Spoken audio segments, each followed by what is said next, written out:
Versatili, passjonali u bleħen uniku, uħud mill-karatteristiċi li jiddistingwu lill-kantanta Laura Pausini li tibqa' tinżel tajjeb ma' ġenerazzjoni wara oħra.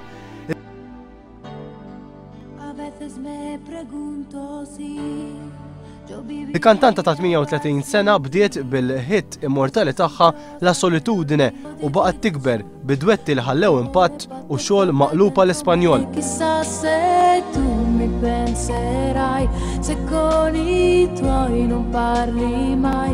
Suċċess wieħed wara ieħor sal-aħħar album li bih qed iddur id-dinja, inedito.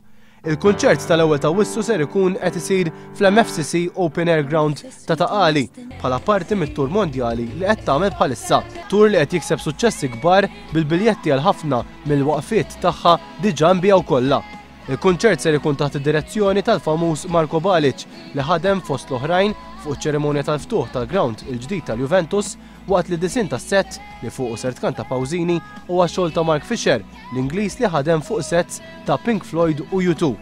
Elementi li jikkontribwixxu għal data li żgur ser tkun waħda mill-attivitajiet prinċipali għall-istaġun mużikali ta' dan is-sajf.